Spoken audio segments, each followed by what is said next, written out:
Boa noite para todos. Sejam todos muito bem-vindos à nossa Casa Humberto de Campos. E o Henrique já colocou para a gente que o nosso estudo, escolhido pelo Departamento Doutrinário, é o que eu escolher, serei, o livre-arbítrio. Livre-arbítrio é a nossa possibilidade de decidir, de escolher, a nossa vontade, né? Escolhermos, decidirmos conforme a nossa vontade. Que caminho vamos seguir, o que iremos fazer, a nossa forma de expressar a nossa liberdade, né? Nos ensina a doutrina espírita que não há predestinação, não há sorte, não há azar e o futuro é construído todos os dias, de acordo com as nossas escolhas.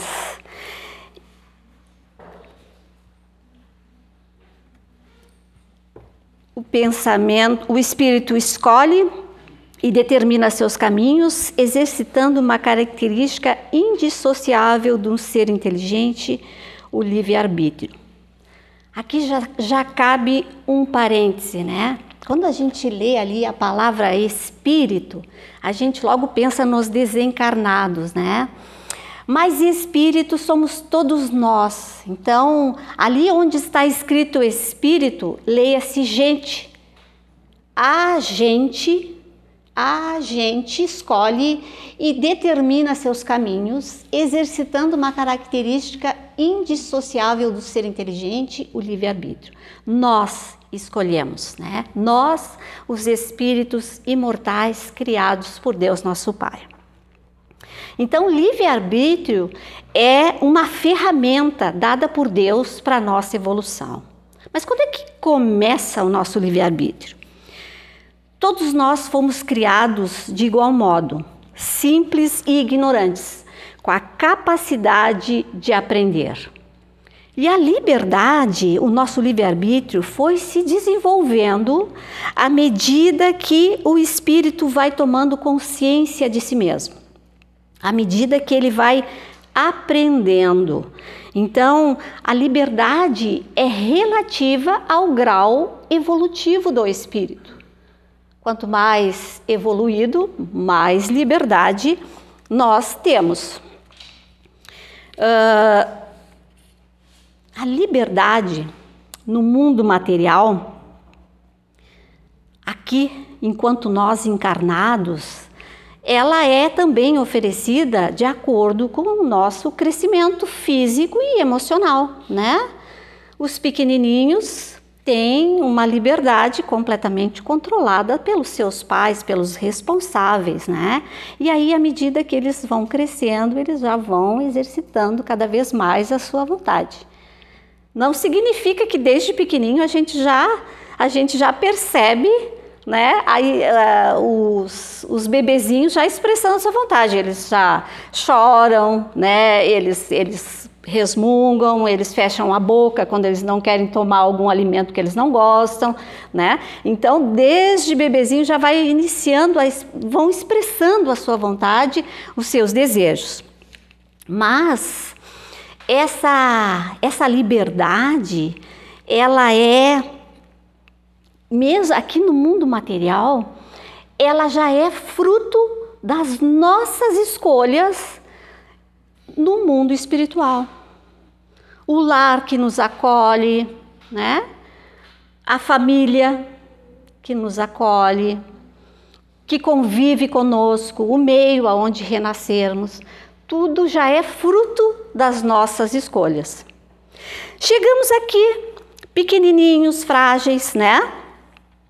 Necessitando de cuidados, de atenção e amor, para que a gente possa crescer e desenvolver com plenitude, né? Emocionalmente, fisicamente. Mas isso acontece com todos nós? Todo mundo chega aqui e é recebido num lar cheio de amor, cheio de alegria e de felicidade? A gente sabe que não, né? Que não é assim que acontece. Então, não é por acaso tudo aquilo que nós estamos vivenciando. A reencarnação é a lei divina que nos permite evoluir. A liberdade é relativa ao grau evolutivo do espírito. Então, desde que nós vamos exercendo o nosso livre-arbítrio, que é uma ferramenta de evolução, na reencarnação nós vamos ter a consequência das nossas escolhas. Sempre uma ligada à outra. Então, são ferramentas de evolução para cada um de nós. Entra aí, a gente não pode deixar de dizer, a nossa educação que nós vamos receber, a cultura. Vejam que eu separei educação de cultura, né? A educação que nós recebemos, a cultura que nos é oferecida, né? Porque a educação a gente oferece para os filhos dentro do lar, né? E a cultura é a escola que dá. Então, já coloquei diferente, né? Então, entra lá no nosso crescimento, no exercício do nosso livre-arbítrio, vai interferir a educação que nós recebemos, a cultura que nos é oferecida, né? Tudo isso vai interferir na nossa forma de escolher, na nossa maneira de decidir qual caminho seguir, né? Tudo isso interfere no nosso livre-arbítrio. Coloquei ali, dependemos do nosso corpo físico para expressar nossa vontade no plano material. Evidentemente que o corpo físico nos limita, né? Se ele não é saudável, nós não vamos poder exercitar a nossa vontade do jeito que a gente quiser. A saúde do nosso corpo físico vai alterar o exercício da nossa liberdade, do uso do nosso livre-arbítrio. E aí depois eu já coloquei a educação que recebemos, a cultura que nos é proporcionada, na formação do nosso caráter, da nossa personalidade, irá interferir no nosso livre-arbítrio. E aí tem mais. Sofremos a influência do meio em que vivemos nas nossas escolhas. Evidentemente que antes de reencarnarmos, nós escolhemos aquele meio onde nós iríamos renascer que seria favorável para a nossa evolução. Não foi por acaso que a gente renasceu no meio onde vivemos. É escolha nossa para que nós possamos caminhar mais rapidamente na nossa evolução. Evidentemente que nem sempre, depois que a gente renasce, a gente gosta do meio aonde nós vivemos, né? Aí é um outro momento, né? São outras opiniões nossas, né? Porque quando a gente renasce, a gente recebe a bênção do esquecimento para que a gente possa recomeçar um novo momento na nossa vida. É uma página em branco que a gente recebe para fazermos novas escolhas no exercício do nosso livre-arbítrio. Claro que não é por acaso o lugar onde nós estamos colocados, é o lugar ideal para a nossa evolução. E se nós nos lembrássemos, não teríamos condições de conviver com aquelas pessoas que estão ao nosso lado, porque nós íamos lembrar do que fizemos para eles ou do que eles fizeram para nós, e isso ia interferir e muito nas novas escolhas que nós precisamos fazer, nos direcionando para a nossa evolução, para o caminho do bem. Seremos então influenciados nas nossas escolhas pelo meio onde renascemos, por onde nós vivemos. Somos influenciados por espíritos encarnados e desencarnados. Ora, nós somos espíritos encarnados, ou seja, estamos morando num corpo físico. E quando a gente deixa esse corpo físico através do fenômeno da morte, passamos a ser espíritos desencarnados, né? Mas a gente continua gente. Gente é gente. Gente encarnada ou gente desencarnada é gente, né? Escolhendo pensando, agindo, né? De toda maneira. No mundo material ou no mundo espiritual, continuamos os mesmos, evoluindo sempre, né? Sempre recebendo o fruto das nossas escolhas, né? Principalmente no plano material, nós temos as condições necessárias que nos são oferecidas para fazermos a nossa semeadura, né? E aí, mais adiante, faremos a colheita daquilo que nós plantamos. Na questão 459 do Livro dos Espíritos, o Kardec pergunta a respeito dessa influência. E os Espíritos colocam que muito mais do que imaginamos, na maioria das vezes, são os Espíritos que nos dirigem, que somos muito influenciáveis por eles. E aí, será que os espíritos que nos influenciam para o mal, eles colocam em nós o desejo do mal? Não, de jeito nenhum. Eles aproveitam o que já encontraram em nós, lendo no nosso pensamento aquilo que pensamos, aquilo que sentimos, lendo em nós, os desencarnados se aproveitam daquilo que eles percebem que nós sentimos, que nós estamos querendo, né? Mesmo que eu não esteja dizendo o que eu quero, mas no fundo eu estou pensando, o que eu realmente quero, os espíritos estão vendo. E eles vão utilizar isso para nos influenciar. O objetivo deles é nos dominar.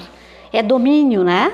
Um domínio sobre o outro. Esse é o objetivo da obsessão, que é essa influência negativa e persistente de um indivíduo sobre outro indivíduo.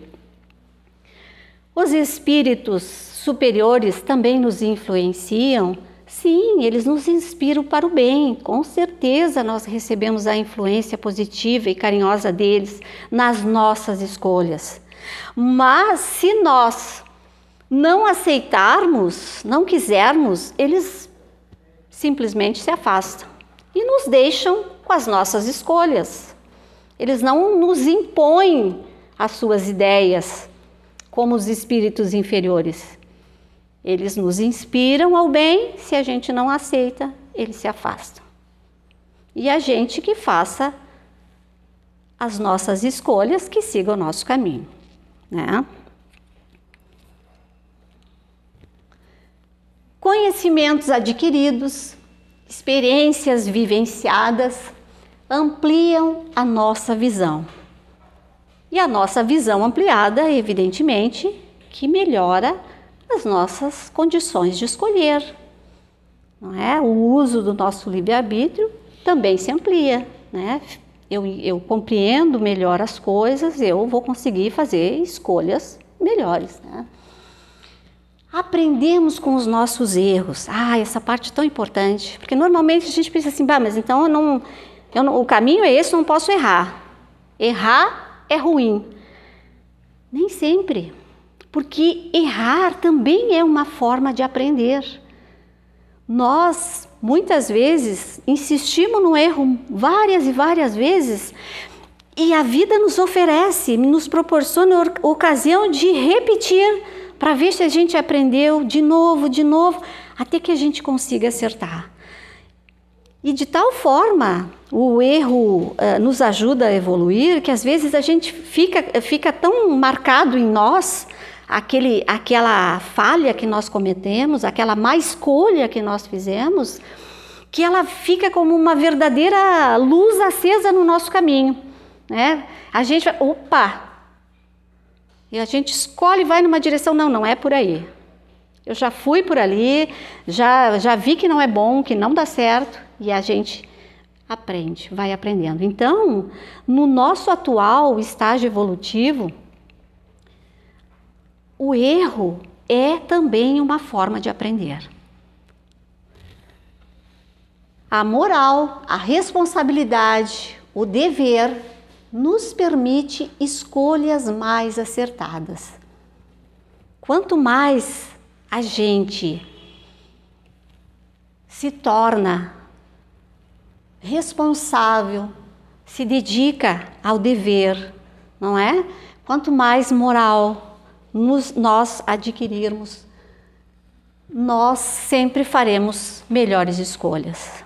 A nossa consciência fica cada vez mais alerta e nos mostra cada vez mais o caminho a seguir, né? Então a moral, a responsabilidade, o dever, o exercício das virtudes nos ajudam a fazer melhores escolhas, né?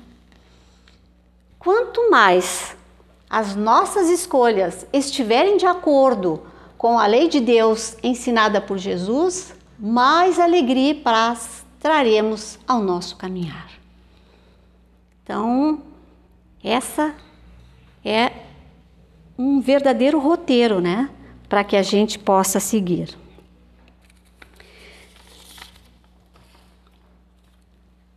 Exercemos o nosso livre-arbítrio na escolha da ação a ser tomada antes do ato acontecer.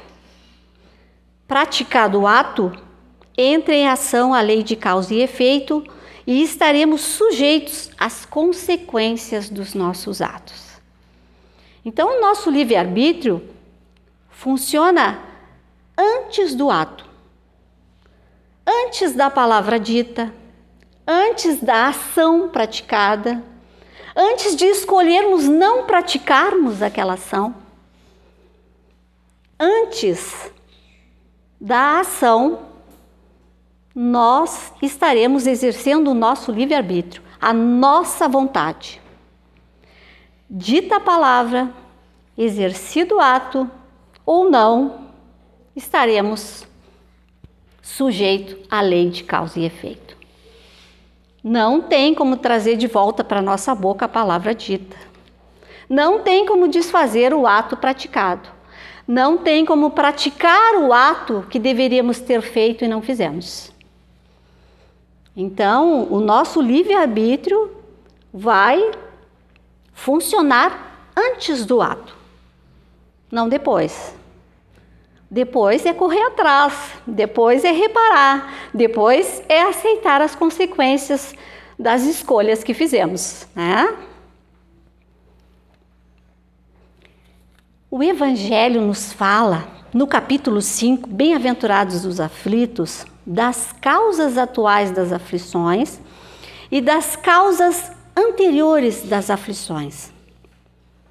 E aí, lá nas causas anteriores, das atuais das aflições que nós passamos, os Espíritos colocam para nós, Kardec, nesse estudo do Evangelho, que muitas das aflições que nós passamos são consequência natural do caráter e da conduta que nós temos, né? Da nossa conduta, do nosso caráter, né?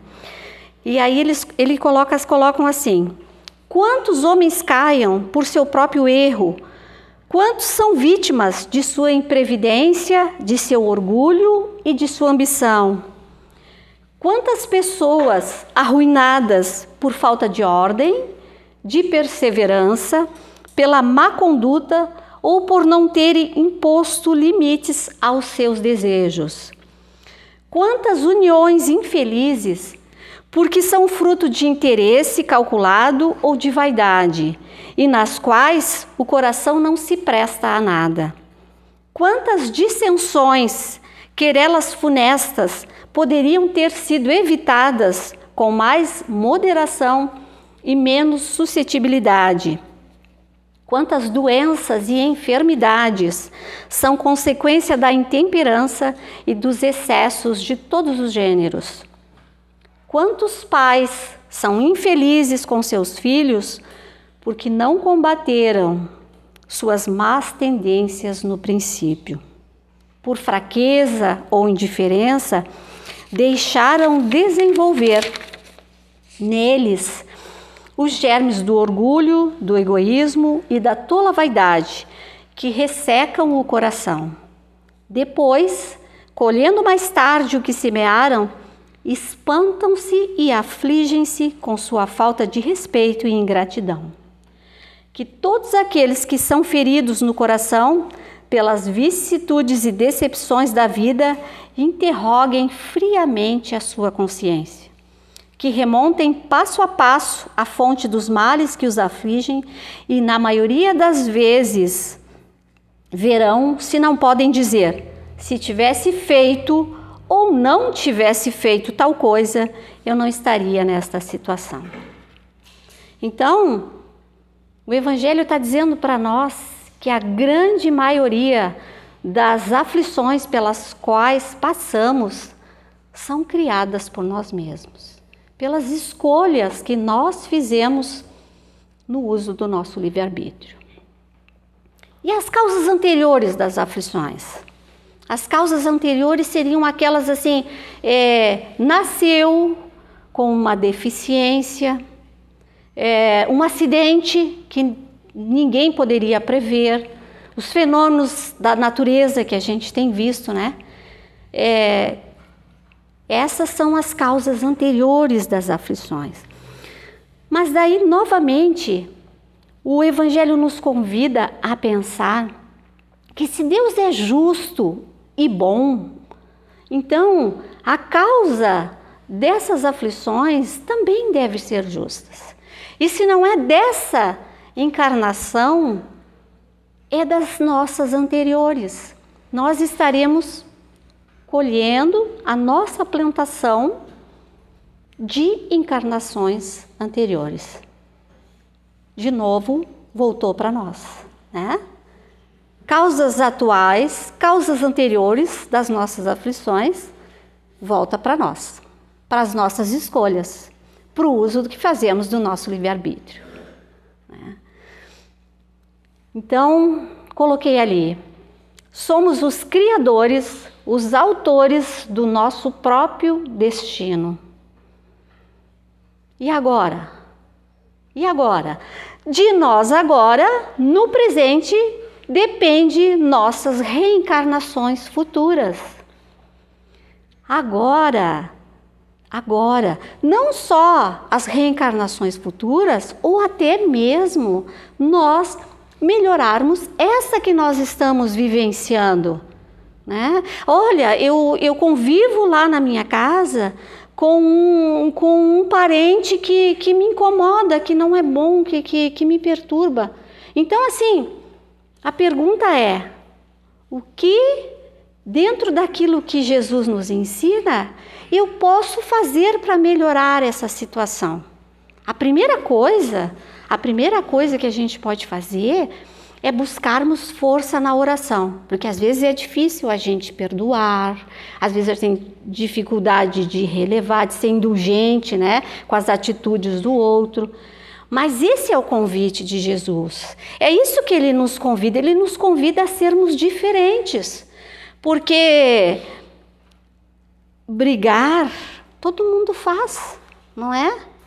Mas perdoar é um esforço que é bem maior, porque é interior, é nosso, é uma luta conosco mesmo, para que a gente possa nos colocar no lugar do outro e procurar ver aquilo que o outro tem de melhor.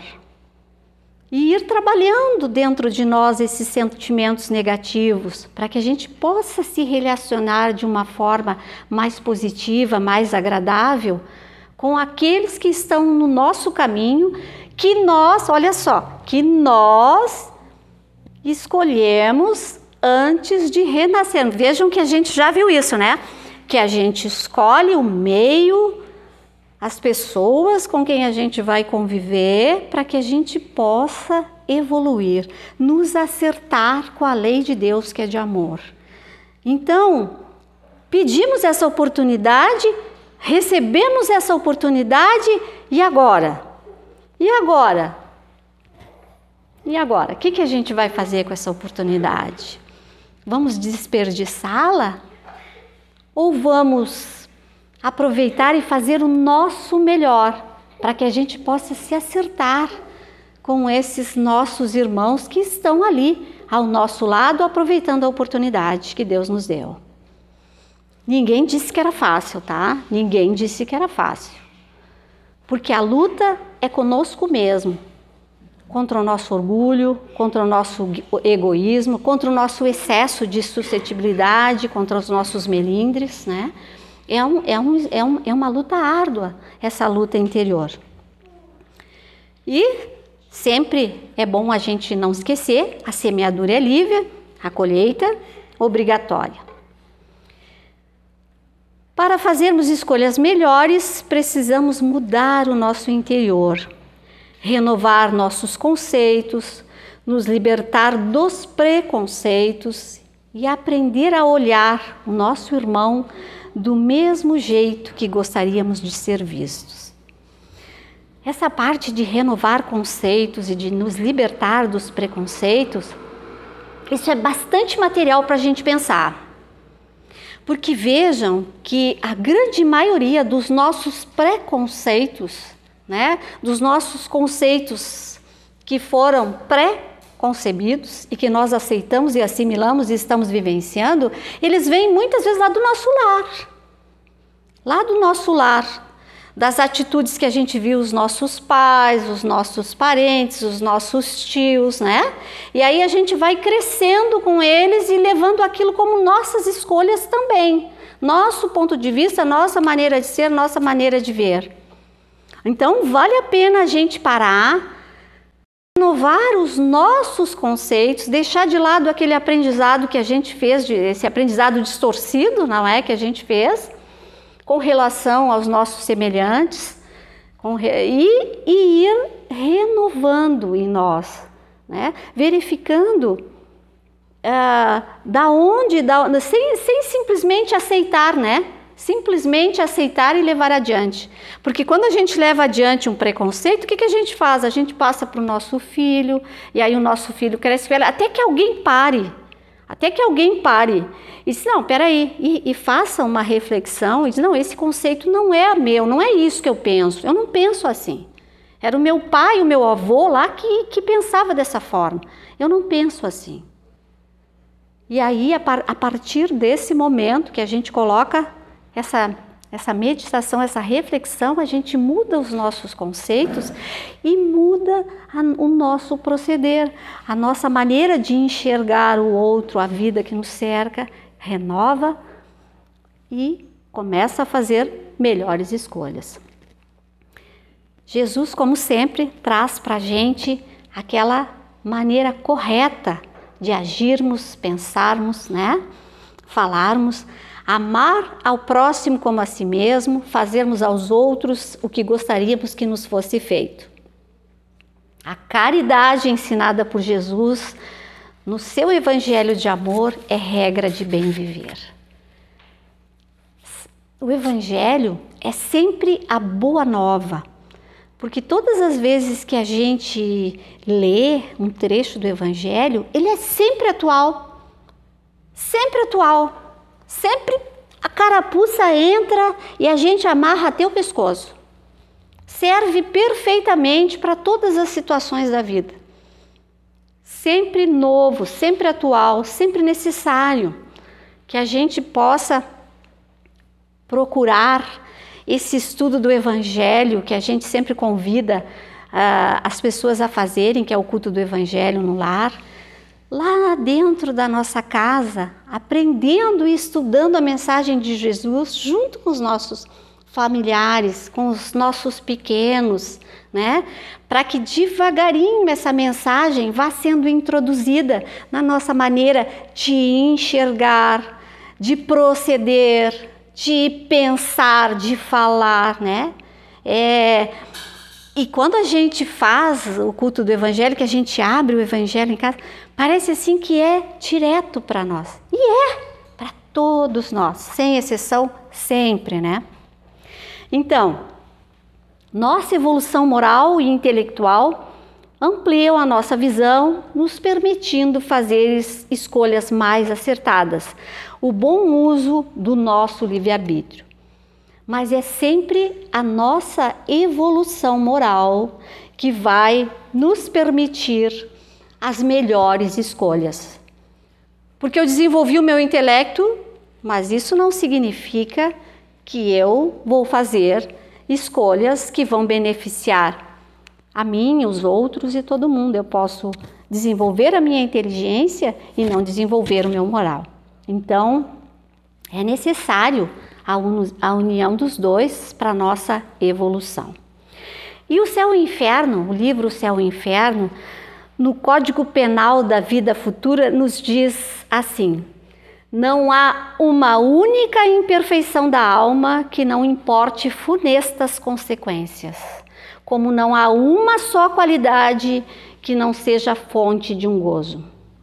Então, por mais pequenina que seja a nossa imperfeição moral, ela sempre vai trazer consequências dolorosas para nós. E por mais pequenina que seja a nossa virtude, ela sempre vai ser fonte de felicidade para nós. Então, repassando aquilo que a gente já estava falando. Fomos todos criados simples e ignorantes. O espírito desenvolve, a gente desenvolve o livre-arbítrio à medida que vai tomando conhecimento de si mesmo. A nossa liberdade é relativa, Ela depende da nossa evolução. Quando a gente está encarnado, ela depende do nosso corpo físico, o exercício da nossa vontade, Ele sempre vai impor limites, a gente já viu, o meio, as influências, Então, a nossa liberdade é relativa. Quanto mais evoluídos, mais liberdade de escolhas, melhores escolhas nós vamos fazer, porque aí as nossas escolhas vão estar de acordo com a lei de amor criada por Deus nosso Pai. Educação, cultura, experiências ampliam a nossa visão para fazermos nossas escolhas, mas é a nossa responsabilidade, o dever cumprido, que nos permitem escolhas mais acertadas. A reencarnação é a lei divina que nos permite aprender, refazer, reparar, facilitando nossa caminhada rumo à nossa evolução. E é através dela que a gente vai corrigindo as nossas más escolhas, Aprendendo com os nossos erros, que os nossos erros, lembram? Também nos ensinam, também nos ajudam a evoluir, porque aprendemos com eles, Somos os autores do nosso destino. O futuro é construído todos os dias através de pensamentos e ações no uso do nosso livre-arbítrio. Todos os dias. Porque, na verdade, o futuro, ele nunca chega, Vocês já viram o futuro chegar? O futuro nunca chega. O futuro é sempre uma coisa que, quando ele chega, ele é presente. No futuro vamos fazer tal coisa, mas quando nós formos fazer tal coisa é presente. Então, por isso o convite do Evangelho não pode ser pensado assim: bom, quando eu ficar mais velho, eu vou trabalhar no bem. Quando eu terminar tal trabalho, eu vou fazer essa modificação, eu vou me esforçar e tal. Porque, como diz aquele ditado, o futuro a Deus pertence. Nós temos para nossa vida o hoje. Hoje é um presente de Deus para cada um de nós. E é no hoje que a gente constrói um futuro melhor para nós. Hoje a gente semeia a felicidade pelo nosso caminho para que a gente possa sair andando por esses caminhos com alegria, com paz, com serenidade, Autoconhecimento. Nossa busca para a renovação interior, através do exercício da caridade, nos ajuda a fazer escolhas melhores, semeadura livre, colheita sempre obrigatória, né? Como a gente viu, fizemos as nossas escolhas, a partir do momento que a gente escolheu, agiu, entra em ação a lei de causa e efeito. E aí vamos fazer a nossa colheita dos nossos atos, né? O autoconhecimento, a questão 919, o Santo Agostinho dá uma dica assim maravilhosa para todos nós. Ele diz que, o Kardec pergunta para ele qual era o meio mais prático para a gente se aperfeiçoar nessa vida e resistir à tentação do mal, né? Fazermos melhores escolhas. E o Santo Agostinho diz assim, que um sábio da antiguidade já disse, conhece-te a ti mesmo. E aí o Kardec torna a perguntar, compreendemos toda a sabedoria contida nessa máxima, mas a dificuldade é precisamente a de conhecer a si mesmo. Qual o meio para se chegar a isso? E aí ele conta nessa questão o que é que ele fazia. Ele diz que todo final do dia, quando ele se deitava lá na cama, ele interrogava a consciência dele e refletia sobre o que ele havia feito. E se perguntava se não faltara com algum dever, se alguém tivera motivo para reclamar dele. E foi assim que ele conseguiu se conhecer e ver o que precisava se modificar.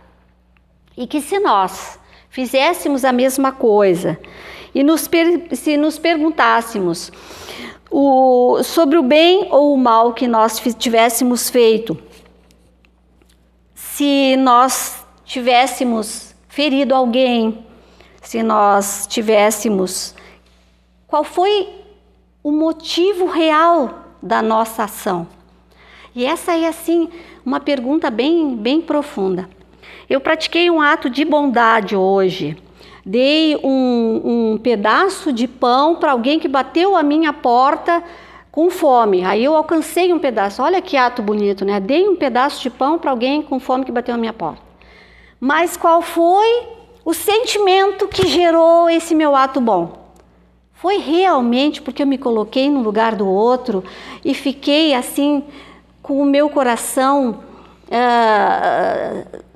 triste, cheio de compaixão e oferecia aquele pão com todo o amor?